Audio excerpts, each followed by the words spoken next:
parce que je vais peut-être essayer d'en caler sur mon Insta. Après, toi, sur tes comptes perso, tu peux, bien sûr. Instagram, je peux direct.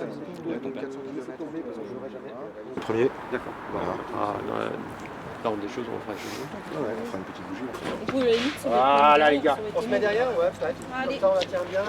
Allez, c'est bon. Attends, Ludo, tu mets là. T'es fort en tes nages. Vas-y, hein, Vous êtes tous là ou il y en a d'autres? il y en a 3 dans le camion. D'ailleurs, on se demandait quel journal allait nous payer à manger ce midi. Il y a le bleu. Mais quoi le masque? Enlève-le. Ça fait mieux. On est prêt, on est au taquet. Et la cause, enfin C'est l'égalité parentale, en fait, c'est le droit des enfants. Voilà, donc,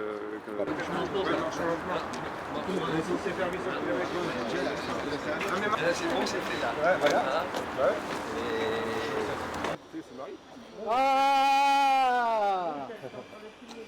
Ah bah voilà, elle est là. Il n'y a personne qui répond. Hein. Ouais. Tu me parles. Et allez l'OM à Paris, on arrive. C'est pas Paris qui arrive à nous là. T'as pas vu ça? On va faire mieux, mon gars.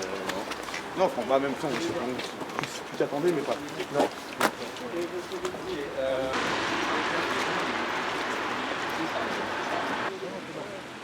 J'aurais dû à l'époque, mais j'étais trop.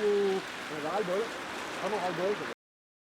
Alors, moi je m'appelle Rémi, je suis de Bordeaux, donc je suis un papa de 35 ans. Mon petit garçon va bientôt faire 4 ans, donc je suis séparé de sa maman depuis un peu plus de 2 ans maintenant. Voilà, on a un désaccord par rapport à la résidence de notre enfant et aujourd'hui j'aimerais beaucoup obtenir la résidence alternée.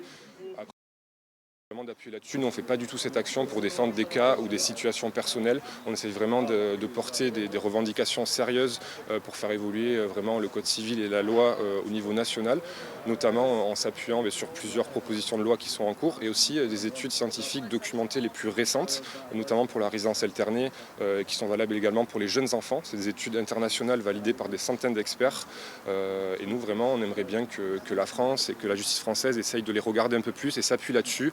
Voilà, on est un collectif plutôt de pères, mais on est quand même, il y a quand même 2 mamans, 2 femmes qui vont faire les 800 km à nos côtés. Et nous, on a vraiment envie de porter cette parole collective, parce qu'on sait que c'est un sujet sensible, un peu amené dans la société, qui peut être clivant parfois parce qu'il est mal compris.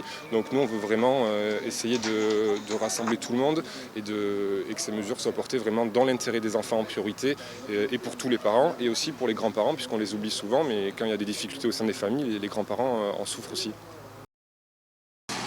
On a 33 étapes sur 37 jours. On va traverser 14 départements pour arriver sur Paris approximativement le 14 décembre. Et puis pour une manifestation en fait, le 17 décembre qui ira de la place de la Bastille jusqu'à l'Assemblée nationale. Voilà. Donc parfois on va trouver simplement un terrain dans lequel on va planter nos tentes. Parfois on va être hébergé dans des salles des fêtes, dans des gymnases en fait, par les mairies, par les communes. Donc voilà, donc on a planifié ça depuis quasiment 1 an. Bien sûr, alors moi brièvement j'ai 2 garçons de 2 mamans différentes, un de 18 ans et un qui va avoir 3 ans. J'ai toujours été pour la résidence alternée, j'ai jamais pu la vivre. Le grand garçon actuellement il vit chez moi et il va en vacances chez sa maman parce qu'il y a 700 km entre sa maman et moi. Et le petit garçon c'est l'inverse, c'est-à-dire qu'il vit chez sa maman et il vient en vacances chez son papa. Donc ce qui fait que mes 2 garçons finalement, ces 2 demi-frères, ils ne peuvent pas se voir.